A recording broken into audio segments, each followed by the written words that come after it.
निगाहों में मंजिल थी, गिरे और संभलते रहें। निगाहों में मंजिल थी, गिरे और संभलते रहें।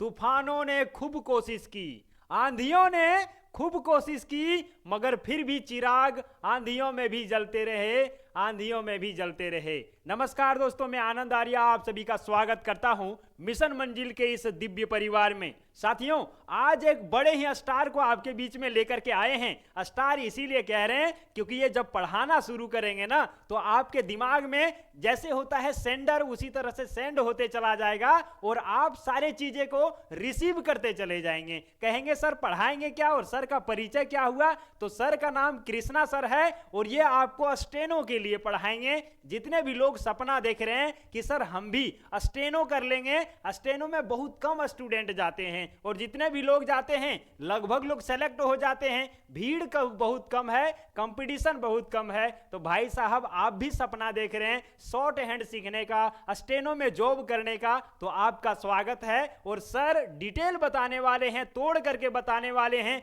आसान तरीके से बताने वाले हैं, देसी अंदाज में बताने वाले हैं, हंसते हुए, मुस्कुराते हुए, गुदगुदाते हुए आपको पढ़ाने वाले हैं। तो जल्दी से आपका भी सपना को साकार करने का कोशिश मिशन मंजिल के साथ जुड़ करके करेंगे। सर, आपका हार्दिक स्वागत है मिशन मंजिल के इस परिवार में।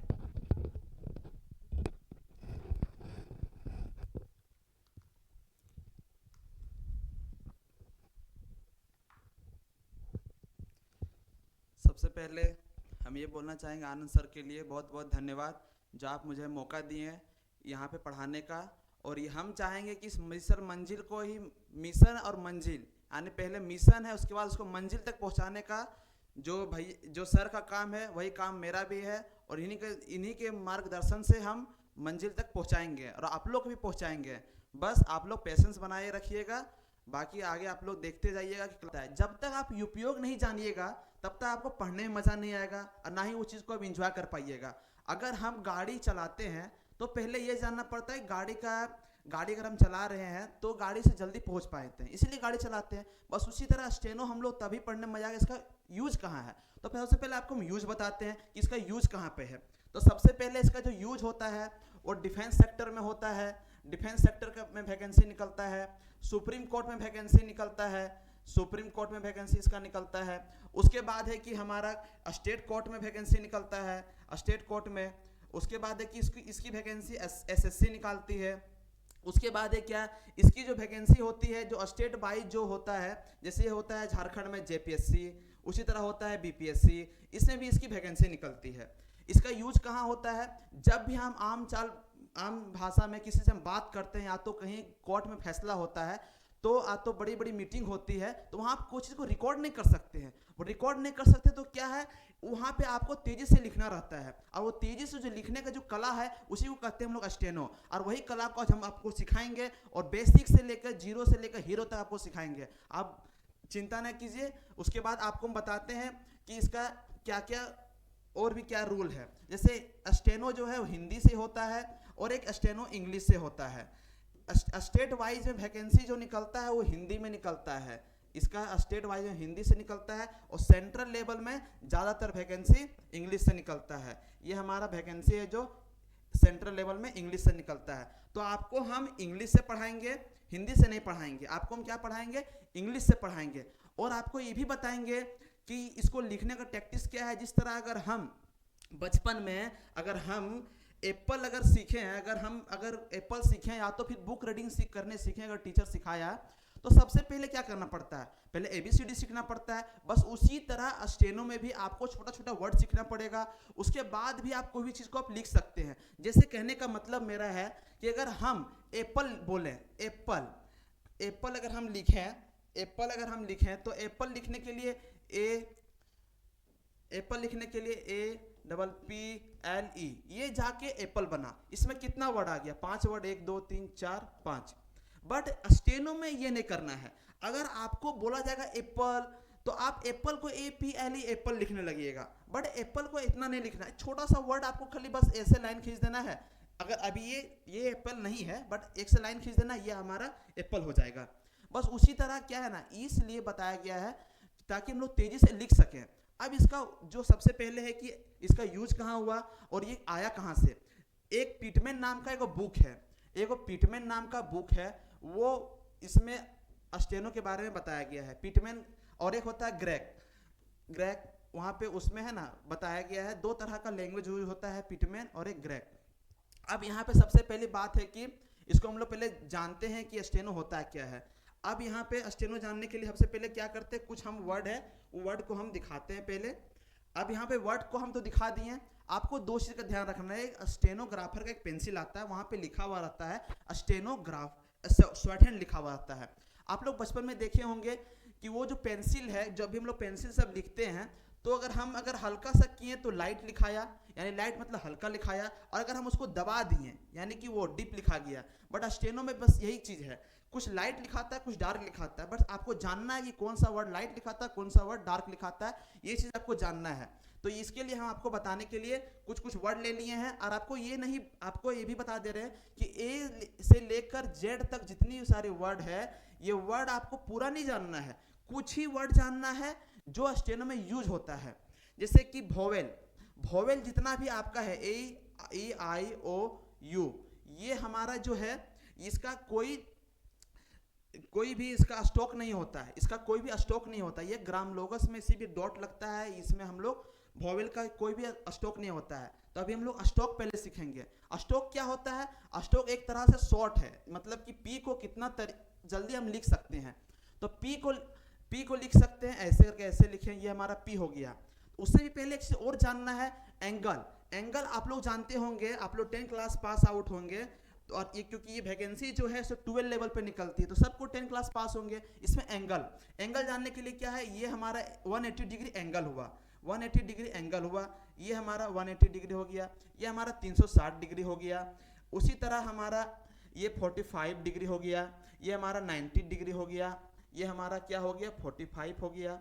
चलिए इधर कट जा रहा है, इधर लिख देते हैं, ये हमारा 45 हो गया, ये हमारा 45 हो गया, ये हमारा 90 डिग्री हो गया, और ये हमारा 135 हो गया, 135 डिग्री हो गया। बस 4 एंगल, 1 एंगल, 2 एंगल, 3 एंगल, और 3 एंगल यहाँ पे हो गया। 3 एंगल का ज़्यादा यूज होता है, और एक होता है स्ट्रेट रहता है, ठीक है, तो वो 90 डिग्री में गिनती आता है। अब यहाँ पे एक सर्कल का बात रखना है और 180 डिग्री का बात रखना है, बस इतना ही एंगल है। अब हम आते हैं फर्स्ट पेज में। फर्स्ट पेज में आने के बाद आपको हम बोले पी, तो पी है सो आपको ध्यान रखना है कि पी का जो लाइन रहेगा ना, सो लाइन यहाँ तक आना चाहिए, और ये 90 डिग्री से ऊपर होना चाहिए, 90 डिग्री से ऊपर और 180 डिग्री से कम होना चाहिए। उसके बाद 90 डिग्री से ऊपर और 180 डिग्री से कम होना चाहिए, और ये है सो लाइट लिखाएगा, यानी कि इसको डार्क नहीं लिखना है, क्या लिखना है, लाइट लिखना है, और लाइन भी यहाँ पे सटा होना चाहिए। तो यहाँ पे ये हमारा पी हो गया, ये हमारा पी हो गया, ये हमारा पी हो गया। ये क्रॉस भी नहीं करना है, क्रॉस भी आप नहीं कर सकते हैं, आप बोलिए हम लाइन को क्रॉस कर देंगे, वो भी नहीं करना है। आपको क्या करना है, इसको लाइट लिखना है, यहाँ पे लाइट लिख देते हैं, बस आपको ऐसे करना है। ये हमारा पी हो गया, ये हमारा पी हो गया। उसके बाद है एक चीज और आता, छोटी सी चीज इसमें, एक अपवर्ड एक डाउनवर्ड। तो अपवर्ड और डाउनवर्ड क्या होता है वो भी आपको बता देते हैं। ये अपवर्ड और डाउनवर्ड क्या होता है, अपवर्ड माने कि ये ऊपर जा रहा है, ये अपवर्ड हो गया, ये नीचे आ रहा मतलब ये डाउनवर्ड हो गया। एंगल किसी भी एंगल में हो सकता है, अपवर्ड डाउनवर्ड किसी भी एंगल में हो सकता है। ये इस तरह भी अपवर्ड हो सकता है, इस तरह भी डाउनवर्ड, इस तरह भी अपवर्ड हो सकता है, और इस तरह भी डाउनवर्ड। अब एरो से पता चल रहा है कि किधर की ओर जा रहा है, तो वो चीज़ है कि अपवर्ड और डाउनवर्ड का भी आपको ध्यान रखना है। तो अपवर्ड और डाउनवर्ड का आपको ध्यान रखना है। तो ये हमारा पी हो गया। अब आपको हम बताए थे लाइट एंड डार्क, ये हमारा लाइट है और हमारा ये डार्क है। अब यहाँ पे क्या बताए थे कि आपको स्टेनोग्राफर के पेंसिल में वहाँ पे जब भी आप दबा के लिखिएगा तो वो डार्क हो जाएगा। तो मेरे पास जो पेन है इसमें एक साइड पतला है एक साइड मोटा है, तो हम इसी से लिख लेते हैं, बट आपको क्या करना है पेंसिल में दबा के लिखना है। तो यहाँ पे क्या हो गया, ये पी हो गया। और उसी तरह उसी पी हम इसलिए इसके बगल में इसलिए लिखें क्योंकि एक दूसरे से सिमिलर है, ताकि आपको समझने में आसानी हो। यानी पी और पी को हम बी इस तरह लिखेंगे, यानी कि बी लिखने के लिए जो है सो थोड़ा सा लाइट यहाँ पे डार्क, यानी कि ये बी हो गया, ये बी हो गया। आपको क्या डिफरेंस नजर आ रहा है, ये पतला है ये मोटा है, ठेठ भाषा में बोले तो ये पतला है ये मोटा है, ये हमारा बी हो गया। अब हमारा आता है टी। अब टी है सो लाइट लिखाएगा। आपको हम ये भी बताएं कि ये क्या है 90 डिग्री से ऊपर है और 180 डिग्री से कम है, तो वो आपको एंगल भी ध्यान रखना है। अब देखिएगा हम जो टी लिखेंगे वो टी है सो ऐसे लिखेंगे, ये हमारा टी हो गया, ये हमारा टी हो गया, ये हमारा टी हो गया, आपको लाइन पे सटाना है, ये हमारा टी हो गया। अब हमारा आता है डी, डी है सो बस जस्ट इसी का जस्ट उल्टा, मतलब कि जस्ट इसी के जैसा यहाँ पे डार्क लिखेंगे, ये हमारा डी हो गया, ये हमारा डी हो गया, ये हमारा डी हो गया। ठीक है, आपको प्रैक्टिस करना है। जिस तरह आप बचपन में अगर एक बार में ABCD तो सीख नहीं सकते, एक बार में तो सीखे नहीं होंगे, बार बार टीचर क्या किया होगा, एक बड़ी कॉपी दी होगी, बड़ी कॉपी में बड़ा सा ए लिखा होगा, उसके बाद उसी में बार बार रिपीट करना पड़ेगा। बस उसी तरह आप ये जानिए कि आप एक अलग लैंग्वेज सीख रहे हैं, तो अलग लैंग्वेज सीख रहे हैं तो बच्चे के जैसा सीखना पड़ेगा। और उसके बाद क्या है ना कि आपको हर एक चीज़ को प्रैक्टिस करना पड़ेगा, तो प्रैक्टिस करने के लिए आपको इस तरह करना पड़ेगा। अब यहाँ पे आता है CH मतलब चा, यानी कि चा, यानी कि चा जो रहेगा ये 90 डिग्री है, ये चा जो रहेगा सो इस तरह होगा। और आपको ये भी ध्यान रखना है कि हम अपवर्ड से डाउनवर्ड आ रहे हैं, हम अपवर्ड नहीं जा रहे हैं, अपवर्ड से डाउनवर्ड आ रहे हैं, मतलब CH हो गया, CH हो गया, CH हो गया, मतलब चा हो गया। अब आता है जा, जा में क्या करना है, डार्क लिखना है, तो डार्क ये हो गया जा, यानी कि जे, ये जा हो गया। अब आता है के, के को क्या करना है, के को बस इस लाइन पे लिखना है, के। अभी तो हम आपको बता दे रहे हैं, छोटा बड़ा लिख दे रहे हैं, लेकिन आपको सब एक साइज में लिखना है, क्योंकि इसका आगे चल के आगे है ना अलग मीनिंग हो जाएगा। इसलिए आपको जितना लेंथ में ये के लिखे हैं बस उतना ही लेंथ में ये भी लिखना है, बस उसी तरह यहाँ भी लिखना है। ये बोर्ड थोड़ा सा स्लिप हो रहा है, इसीलिए आप कॉपी में बैलेंस करके लिखिएगा। और स्टेनो में लिखने समय आप रबड़ जरूर रखिएगा, क्योंकि इसमें गलती बहुत होगी। बच्चा में जब हम सीखते हैं तो गलती कितना होता है, उसमें मिटाते हैं, बस उसी तरह उसको मिटाना भी रहता है। अब हमारा ये क्या हो गया, के हो गया। अब हमारा यहाँ आता है जी, इसको भी जी इस तरह लिखेंगे, अब जी यहाँ पे इस तरह लिखेंगे, जी लिखेंगे, ये हमारा जी हो गया। अब हमारा आता है एफ, एफ को समझाने से पहले आपको कुछ हम बात समझाना चाहते हैं। जैसे कि यहाँ पे अभी आपको बताए थे एंगल, तो ये एंगल का काम हो गया, इस तरह भी हम लिखे थे, वो जे वाला था, इस तरह टी वाला था, और इस तरह हमारा पी वाला था। अब आता है बात एंगल का, अब एंगल आ गया, अब इसका एंगल का बात हो गया खत्म। अब आता है कर्व का बात। अब कर्व में आपको क्या करना है ना, आपको समझाने के लिए एक छोटा सा चीज समझा रहे हैं। सबसे पहले आप लोग एक सर्कल लीजिए, क्या लीजिए आप लोग, एक सर्कल लीजिए, एक सर्कल आप लोग ले लिए। अब सर्कल को 4 भाग में बांट दीजिए। कितना भाग में बांटना है, 4 भाग में बांटना है। तो 4 भाग में बांटने के लिए जिस तरह पिज्जा हम लोग जाते हैं ना पिज्जा खाने के लिए, तो बस पिज्जा को कट कर देता है ना, 4 फ्रेंड गए, एक ही पिज्जा में काम हो गया। बस उसी तरह आपको क्या करना है, एक पिज्जा है, ये मान लीजिए कि पिज्जा है, इसको कट किए और इसी में सारा काम हो गया और आपका पेट भी भर गया और एंजॉय भी आप लोग पार्टी को कर लिए। बस उसी तरह इसको भी करना है। अब आप यहाँ पे ये देखिए, हम कलर चेंज कर लेते हैं। आप यहाँ पे ये देखिए कि कट करने के बाद क्या हुआ ना, कि कट करने के बाद 4 गो बन गया। क्या क्या सेक्शन बना, एक यहाँ से एक यहाँ सेक्शन बना, एक अलग कर्व निकला। फिर अब क्या हुआ, एक यहाँ अलग निकला, ये हमारा अलग निकला। उसी तरह फिर क्या हुआ, उसी तरह फिर आगे जाके फिर एक अलग निकला, ये हमारा अलग निकला। फिर आगे जाके क्या हुआ, फिर हमारा ये अलग निकला, फिर ये अलग निकला।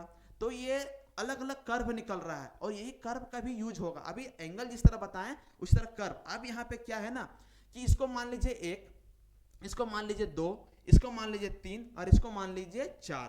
ये तो 4 कर्व हो गया। अब 5वां और 6ठा भी कर्व है, वो कहाँ पे है आपको दिखाते हैं अभी हम। ये आपका जो है एक जो कर्व है सो यहाँ से लेकर यहाँ तक है। एक कर्व पहले ये दिखा लेते हैं। 1 नंबर में कर्व क्या निकला था, 1 नंबर में जो निकला था सो 1 नंबर में ऐसे निकला था, यानी कि ऐसे निकला था, यानी कि 1 नंबर में जो था सो ऐसे निकला था। 2 नंबर में कैसे निकला था, 2 नंबर में ऐसे निकला था, 2 नंबर में ऐसे निकला था। 3 नंबर में क्या निकला था, यहाँ से लेकर यहाँ तक 3 नंबर में ऐसे निकला था, 3 नंबर में ऐसे निकला था। 4 नंबर में क्या निकला था, 4 नंबर में ऐसे निकला था। आपको ये चीज हम दिखा रहे हैं। अब ये क्या हुआ, 1 2 3 4 को निकल चुका है। अब 5वां यहाँ से यहाँ तक, 5वां में कैसे निकला, 5वां जो आपका निकला सो ऐसे करके ऐसे निकला। ये हमारा 5वां कर्व हो गया। अब आता है 6ठा कर्व। 6ठा कर्व है सो यहाँ से यहाँ तक निकलेगा, यानी कि यहाँ से लेकर यहाँ तक एक आ गया, ये 6ठा कर्व आ गया। ये आपका क्या हो गया, ये 6ठा नंबर का कर्व आ गया। अब एक 2 निकलेगा, और 2 कहाँ से निकलेगा आपको हम दिखाते हैं। 2 जो है सो यहाँ से लेकर एक यहाँ तक निकलेगा।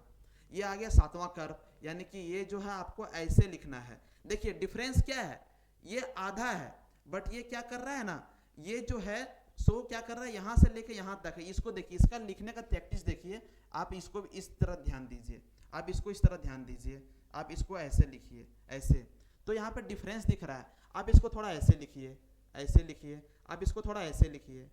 अब आपको समझ में आ रहा है डिटेल कि ये लाइन को टच एक साइड कर रहा है, एक साइड कर रहा है, एक साइड कर रहा है, एक साइड कर रहा है। ये लाइन को टच कर देते हैं थोड़ा सा ऐसे। आपको क्या करना है, ये दोनों लाइन को टच कर रहा है और ये ज्यादा कर्व है, यानी कि ये दो छोटी छोटी चीज को हम जोड़ेंगे तो जाके ये मिलेगा। बस उसी तरह सातवां नंबर का ये हो गया। अब आठवां नंबर कहाँ निकलेगा, आठवां नंबर यहाँ निकलेगा। यहाँ जो निकलेगा सो कैसे निकलेगा, ऐसे करके ऐसे निकलेगा। ये हमारा आठवां नंबर का कर्व हो गया। अभी आप कितना नंबर का कर्व पढ़े, 8 नंबर का। अब आगे देखते हैं कि इसका यूज कहाँ होता है, आपको हम दिखाएंगे यहाँ पे इसका यूज। अब यहाँ पे के आ गया।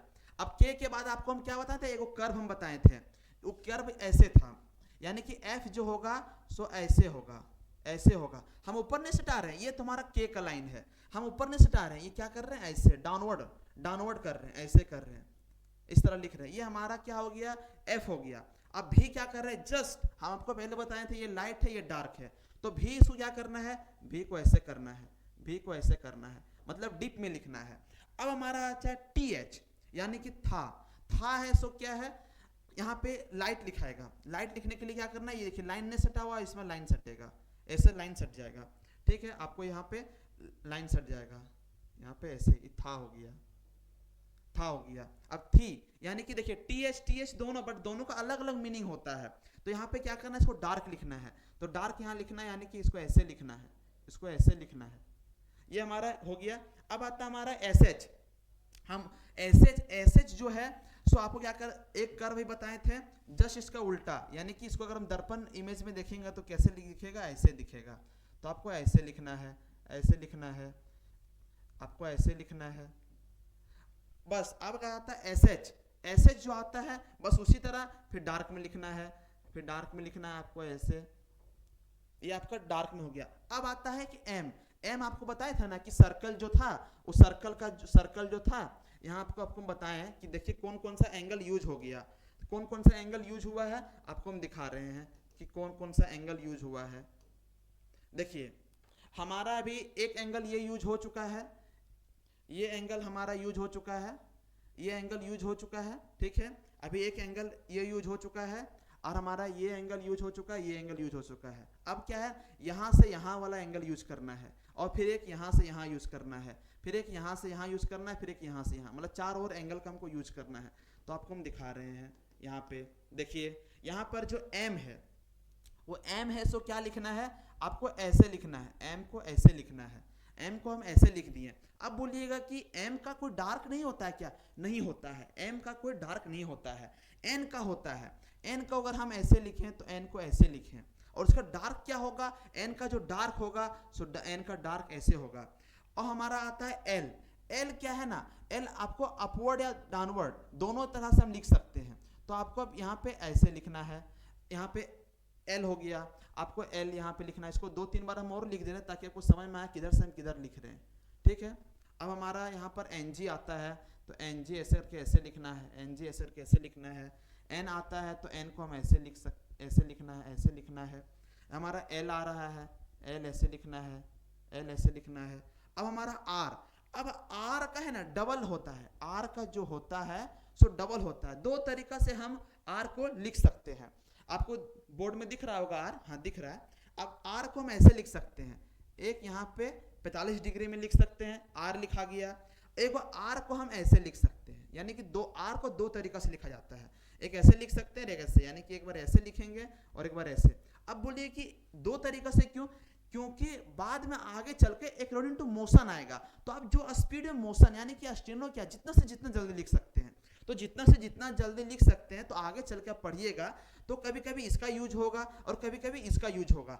आपको देखना है कि कौन सा सुटेबल और कौन सा मेरा मोशन में आ रहा है, इसीलिए आर को 2 तरीका से लिखा गया है। आगे चल के अगर हम आगे देखते हैं तो इसका आता है, एक आ रहा है यहाँ पे छूट रहा है एच, एक यहाँ पे छूट गया है एच, एच को पहले एच यहाँ लिख लेते हैं। अब यहाँ पे क्या होता है डब्ल्यू, डब्ल्यू को हम ऐसे लिखेंगे, ऐसे करके ऐसे लिखेंगे, ऐसे करके हम ऐसे लिखेंगे। डब्ल्यू हो गया हमारा। आपको छोटा सा यहाँ पे छोटा सा मतलब कि छोटा सा मूव करना है। ये हमारा डब्ल्यू हो गया। हमारा वाई, वाई को हम ऐसे करके ऐसे लिखेंगे, वाई को हम ऐसे करके ऐसे लिखेंगे, वाई को हम ऐसे लिखेंगे। अब हमारा आता है एच, एच और आर दो तरीका से लिखते हैं। तो इसी तरह हम आर को, एच को हम ऐसे करके ऐसे लिखेंगे, ऐसे करके ऐसे लिखेंगे, और एक हम एच ऐसे करके ऐसे लिखेंगे। मतलब कि ऐसे घुमा के ऐसे लिखना है और ऐसे घुमा के ऐसे लिखना है। ये हमारा एच हो गया।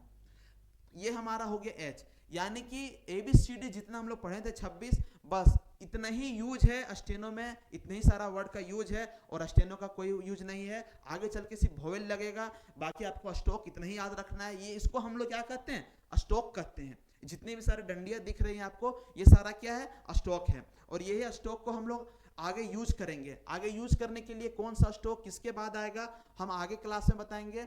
और दूसरी बात है कि जितना भी आपको बताए हैं, हर एक चीज को आपको नंबरिंग वाइज लिखना है और नंबरिंग वाइज प्रैक्टिस करना है। यानी कि ये जो P है इसको 20 बार लिखना है, T को 20 बार लिखना है, CH को 20 बार लिखना है। और आपको हम ये भी बताएं, ये सारा क्या था, सब डाउनवर्ड था। यानी कि ये डाउनवर्ड है, एरो दे रहे हैं, डाउनवर्ड था, डाउनवर्ड था, सारा डाउनवर्ड था, ये डाउनवर्ड था, ये डाउनवर्ड तो है नहीं, ये सारा डाउनवर्ड है। यानी कि एरो दे रहे मतलब कि डाउनवर्ड है। ये क्या है, डाउनवर्ड है। अपवर्ड क्या था, अपवर्ड हमारा आर था, आर क्या है, सो अपवर्ड था। एल क्या था, एल अपवर्ड था। डाउनवर्ड भी एल को लिख सकते हैं और अपवर्ड दोनों लिख सकते हैं। तो ये दोनों होता है, ठीक है। बस ये हमारा जो है स्टेनो का आज बेसिक क्लास कंप्लीट हुआ। आगे की क्लास हम लोग आगे बताएंगे। अब वो क्या है ना कि एक स्टॉक बता रहे थे, जैसे P बता रहे थे, B बता रहे थे, बस उसी तरह क्या है ना कि P B जो बता रहे थे, अब क्या है ना स्टॉक को हम लोग जोड़ने सीखेंगे, क्योंकि अभी तो सिंगल स्टॉक है। अब हमको आगे चल के अगर P और B दोनों साथ में लिखना है तो वो हम बताएंगे आगे कि P और B हम कैसे लिखते हैं साथ में। आगे चल के अगर हम ये सीख लिए तो आगे वर्ड हमको सीखने में आसानी होगा। जैसे कि डॉग, तो D और G को स्टॉक को हम कैसे मैच करेंगे ताकि डॉग लिखा जाए, वो चीज है। आपको ऐसा नहीं लिखना है डॉग लिखें तो DOG डॉग लिखें, डॉग ऐसा नहीं लिखना है। अगर मान लीजिए कि यहाँ पे एक कॉन्सोनेंट है, क्या है, कॉन्सोनेंट है, यहाँ पे एक वोवेल आया, उसी तरह मान लो लिखना है हमको अन्नू, तो अन्नू जो लिखना है सो NU। यानी कि इसमें जो है ए है सो क्या है, वोवेल है, लेकिन यहाँ पे क्या है, कांस्टेंट है। यहाँ पे लिखना है आर्यन, तो हमको आर्यन लिखना है। तो आर्यन में क्या है ना कि ए है सो वोवेल है और आर इसके बाद कॉन्सोनेंट है। बस उसी तरह अगर लिखना है कि पंकज, तो पंकज में P है सो क्या है, P जो है सो यहाँ हमारा कॉन्सोनेंट है और उसके बाद आ रहा है वोवेल। तो यहाँ पे कब आ रहा है वोवेल और कब आ रहा है हमारा कॉन्सोनेंट, वो चीज़ को हम देखेंगे। और वो चीज़ को हम जब देखेंगे तो उसके बाद हम डिस्कस करेंगे वोवेल का। ये हमारा जितना भी सेक्शन है ये हम आगे की क्लास में देखेंगे। आज के लिए इतना ही, धन्यवाद दोस्तों।